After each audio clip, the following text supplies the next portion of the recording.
এই হাটে আসছি, এই কারণে আসছি আপনাদের সাথে দেখা করা এবং আপনাদেরকে জানানো যে আমরা না আমরা আমরা আমরা একটা বিশেষ জাতীয়তাবাদী দলের পক্ষে এই 19 দফা সহ বিশেষ কিছু কার্যক্রম হাতে নিয়ে জনগণকে আমরা জ্ঞাত করছি, বোঝাতে চাইছি। এবং যা বদনাম যতটুকু হয়েছে এই দলের, এগুলো কিন্তু এই দলের লোক করে।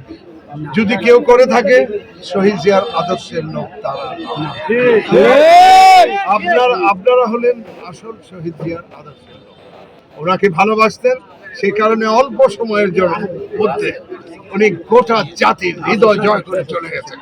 আপনারা তাকে ভালোবাসেন, তার আদর্শকে ভালোবাসেন, তার আদর্শ যারা লালন করে তাদেরকে আপনারা আমরা তো কয়েকদিন আগেই আমরা পরিকল্পনা করছিলাম যে আমরা কাকখার শেষ প্রান্তে, সোনারগাঁয়ের শেষ প্রান্তে যে বাজার, এটা ঐতিহাসিক বাজার, এই বাজার যা আল্লাহ রাব্বুল আলামিন আমাদেরকে সুযোগ করে দিয়েছে।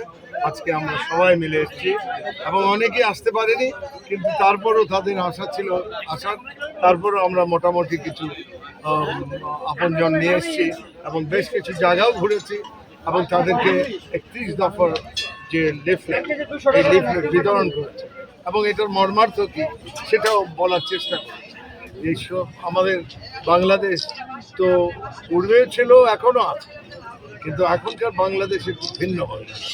এখনকার বাংলাদেশকে করতে হবে সেই আঙ্গিকে, যে আঙ্গিকে গড়লে দেশ এবং জাতির বৃহত্তর স্বার্থে সাধারণ জনগণ উপকৃত হবে, সুখে থাকবে, শান্তি থাকবে এবং যে উদ্দেশ্যটা সব সময় লালন করতেন শহীদ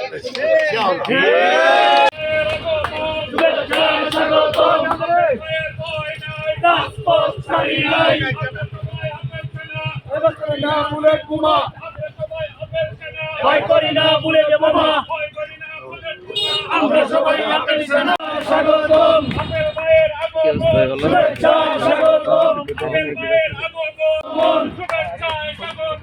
আপেল ভাইয়ের আগমন,